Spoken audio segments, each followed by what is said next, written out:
ജീവിതത്തിൽ ഒരു നാൾ ആശയറ്റൊരു നാൾ പുതുജീവനായി പ്രത്യാശയായി നീ വന്നു. എൻ ജീവിതത്തിൽ ഒരു നാൾ ആശയറ്റൊരു നാൾ പുതുജീവനായി പ്രത്യാശയായി നീ വന്നു.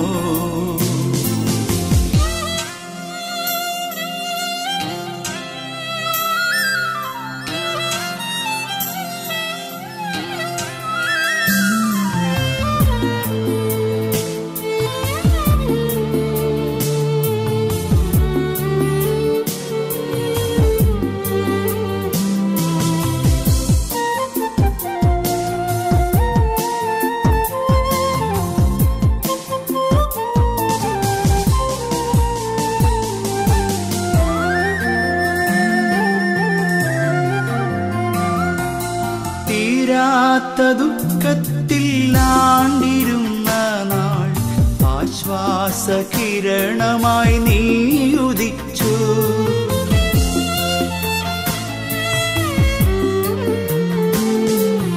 തീരാത്ത ദുഃഖത്തിൽ ആണ്ടിരുന്ന നാൾ ആശ്വാസകിരണമായി നീ ഉദിച്ചു. മാറാത്ത ഭാരത്താൽ മനം നുറുങ്ങിയ നാൾ സമാധാനമരുളി നീ അനുഗ്രഹിച്ചു. മാറാത്ത ഭാരത്താൽ മനം നുറുങ്ങിയ നാൾ സമാധാനമരുളി നീ അനുഗ്രഹിച്ചു. ഇരുട്ടിൽ നിന്നും വെളിച്ചത്തിലേക്ക് എന്ന പ്രോഗ്രാമിൻ്റെ അടുത്ത എപ്പിസോഡിലേക്ക് നിങ്ങൾക്ക് സ്വാഗതം. വേദപുസ്തകം പഠിക്കുമ്പോൾ യേശുവിനെ കുറിച്ച് മത്തായിയുടെ സുവിശേഷം 4-ാം അധ്യായത്തിൽ ഇങ്ങനെ വായിക്കുന്നു. യേശു നസറേത്ത് വിട്ട് സെബുലൂൻ്റെയും നഫ്താലിയുടെയും അതിരുകളിൽ കടൽക്കരയുള്ള കപ്പർന്നഹൂമിൽ ചെന്ന് പാർത്തു. സെബുലൂൻ ദേശവും നഫ്താലി ദേശവും കടൽക്കരയിലും യോർദാൻ അക്കരയുമുള്ള നാടും ജാതികളുടെ ഗലീലയും ഇങ്ങനെ ഇരുട്ടിൽ ഇരിക്കുന്ന ജനം വലിയൊരു വെളിച്ചം കണ്ടു. മരണത്തിൻ്റെ ദേശത്തിലും നിഴലിലും ഇരിക്കുന്നവർക്ക് പ്രകാശം ഉദിച്ചു. യേശു കടന്നു ചെന്ന് പാർത്ത സ്ഥലം ലോകത്തിൻ്റെ അന്നത്തെ കാലഘട്ടത്തിലെ ചിന്തയനുസരിച്ച് ഒന്നിനും കൊള്ളാത്ത, ഒരു പ്രയോജനവുമില്ലാത്ത, പ്രയോജനരഹിതമായ ഒരു സ്ഥലമായിരുന്നു സെബുലൂൻ ദേശം, നഫ്താലി പ്രദേശം. ഈ സ്ഥലങ്ങളിലുള്ള ജനം അന്ധകാരത്തിലിരിക്കുന്ന, മരണത്തിൻ്റെ നിഴലിലിരിക്കുന്ന ഒരു കൂട്ടം ജനം. യേശു അവിടെ ചെന്ന് പാർത്തത് നിമിത്തം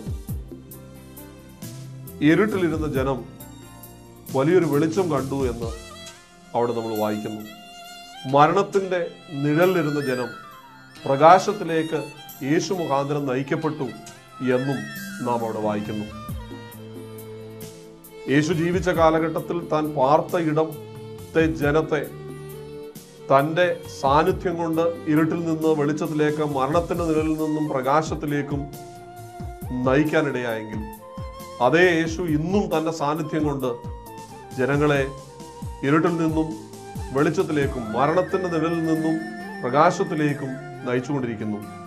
ഇവിടെ വൈക്കം സ്വദേശിയായ ബാബു എന്ന് പറയുന്ന ദൈവത്തിൻ്റെ ദാസന്റെ ജീവിതാനുഭവങ്ങൾ അത്തരത്തിലൊരു ജീവിതാനുഭവമാണ്.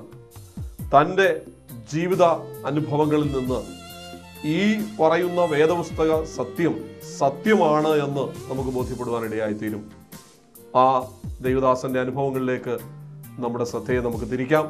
കർത്താവിന്റെ ദാസൻ, ദൈവദാസന്റെ ജീവിതത്തിൽ ദൈവം വരുത്തിയ മാറ്റം, ഏത് സാഹചര്യത്തിൽ നിന്നാണ് കർത്താവ് ഈ ജീവനിലേക്ക് കൊണ്ടുവന്നത് എന്ന് വിവരിക്കുന്നത് അനുഗ്രഹമായിരിക്കും. വൈക്കം താലൂക്കിലുള്ള ഒരു ഹൈന്ദവ കുടുംബ പശ്ചാത്തലത്തിലാണ് ജനിച്ച് വളരുവാൻ ഇടയായിത്തീർന്നത്.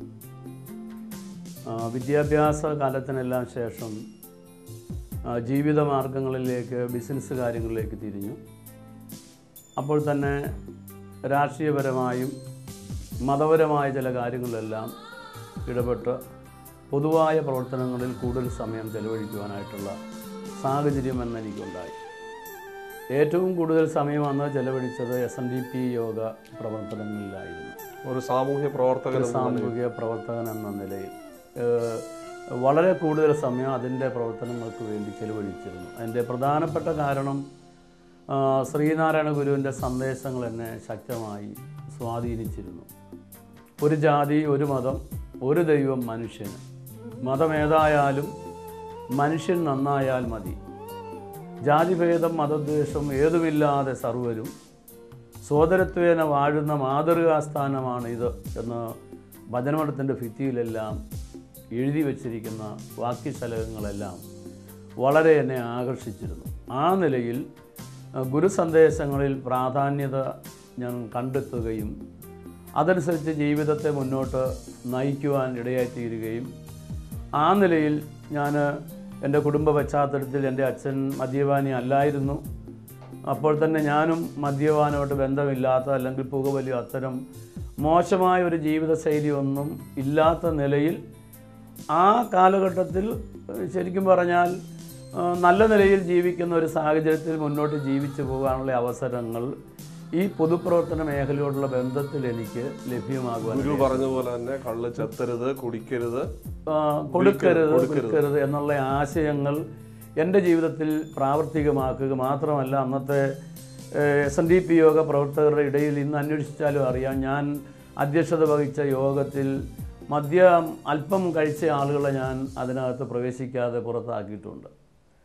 ശ്രീനാഥ ഗുരുവിൻ്റെ ചതയം തിരുനാളിൽ കൊടി പിടിച്ചു പോകുമ്പോൾ മദ്യപാനം ചെയ്തിരിക്കുന്ന ചില ആളുകൾ മുൻപിൽ നിൽക്കുമ്പോൾ പറ്റത്തില്ലെന്ന് പറഞ്ഞ് ഞാനവരെ മാറ്റി നിർത്തിയിട്ടുണ്ട്. വളരെ കർശനമായ നിലയിൽ ഗുരുവിൻ്റെ സന്ദേശങ്ങൾ ഏറ്റെടുക്കുകയും അതനുസരിച്ച് തന്നെ അത് നടപ്പിലാക്കുവാനായിട്ട് ഞാൻ ആഗ്രഹിക്കുകയും ആ നിലയിൽ ജീവിതത്തെ ക്രമപ്പെടുത്തുകയും ചെയ്യുവാനൊക്കെ എനിക്ക് അവസരം ലഭിച്ചിട്ടുണ്ട്. അങ്ങനെ പൊതുവായ നിലവാരത്തിൽ മുന്നോട്ട് പോയി എങ്കിലും സാമ്പത്തികമായി ഭദ്രതയില്ലെങ്കിൽ അത്ര ഇല്ലെങ്കിലും ജീവിച്ചു പോകാനുള്ള ബുദ്ധിമുട്ടുകളൊന്നും അന്ന് എനിക്കില്ലായിരുന്നു. പോക്കറ്റ് നിറച്ച് ബിസിനസ്സുകളുണ്ടായിരുന്നു, ഹോട്ടൽ എനിക്കുണ്ടായിരുന്നു, പലചരക്കുകൾ നടത്തിയിരുന്നു. ആ നിലയിൽ സാമ്പത്തികമായ നേട്ടങ്ങൾ എനിക്ക് ലഭിച്ചിരുന്നു.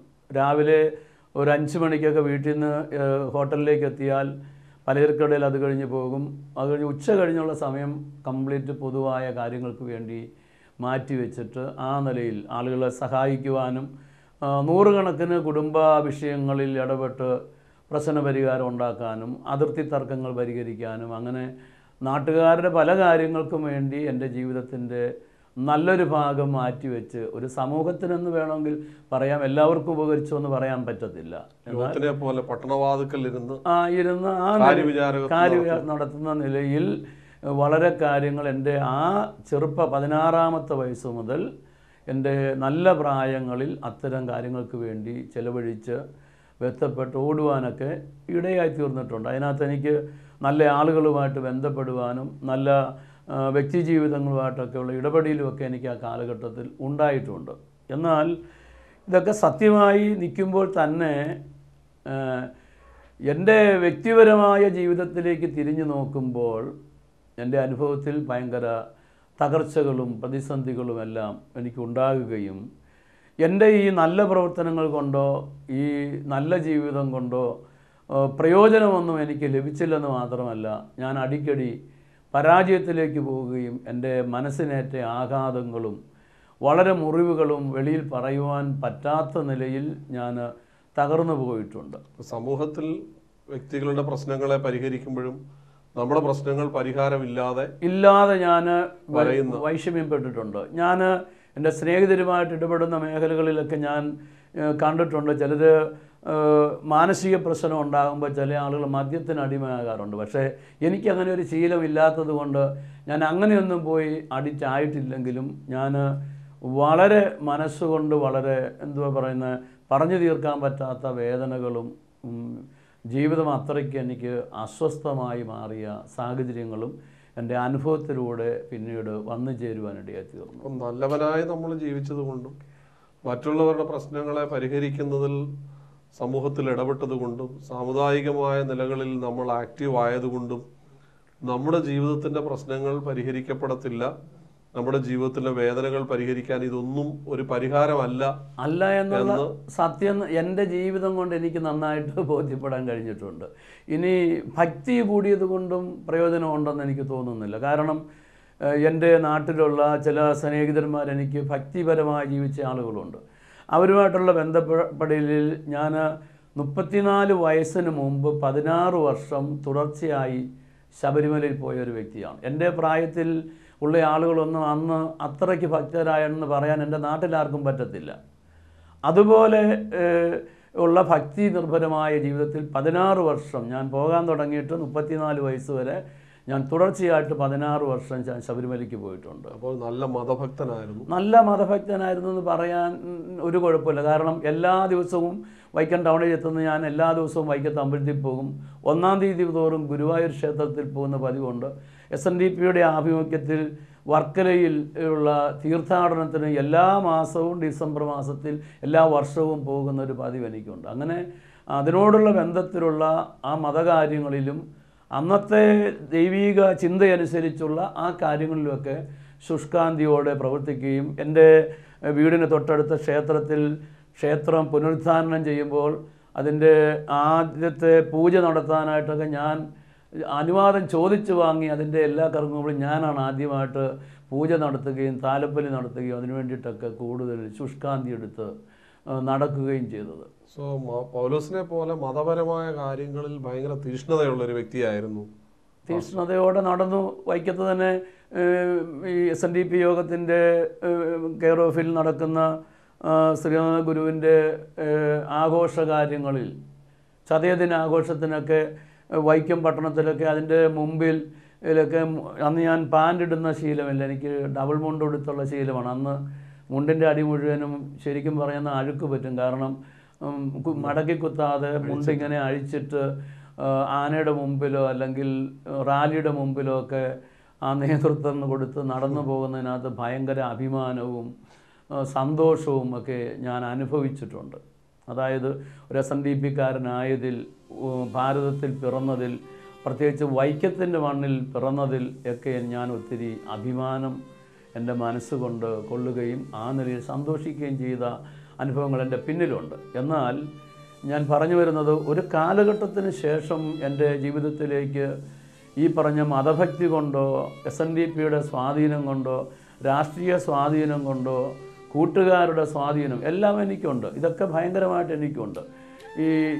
ഞാൻ അങ്ങനെ ജീവിച്ചു വരുന്ന കാലഘട്ടത്തിൽ എന്ന് പറഞ്ഞാൽ എടാന്ന് വിളിച്ചാൽ എനിക്കത് അഭിമാനപ്രസന്നമായി തോന്നിയൊരു കാലമുണ്ടായിരുന്നു. അങ്ങനെ ഒരു ജംഗ്ഷനിൽ വിളിച്ച് നിർത്തിയ ആളിനെ പേരിൽ പോലീസുകാരുമായിട്ട് ബന്ധപ്പെട്ട് കേസുണ്ടാക്കാൻ പോലും അന്ന് എനിക്ക് അത്രയ്ക്ക് ചിന്താഗതികൾ, ഞാൻ പറഞ്ഞത് ഞാൻ അത്ര വലിയ ആ രീതിയിലൊക്കെയുള്ള അവസ്ഥകൾ എൻ്റെ ജീവിതത്തിൽ ഉണ്ടായിട്ടുണ്ട്. ഞാൻ പറയും ഇത്രയെല്ലാം പ്രാപ്തിയോ കഴിവൊക്കെ ഉണ്ടെന്ന് തോന്നിയിരുന്നെങ്കിലും ഈ വൈക്കത്തിൻ്റെ മണ്ണിൽ എൻ്റെ പ്രതിസന്ധിയുടെ നടുവിൽ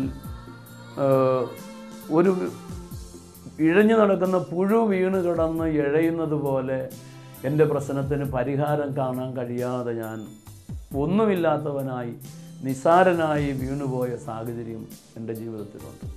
ശരിക്കും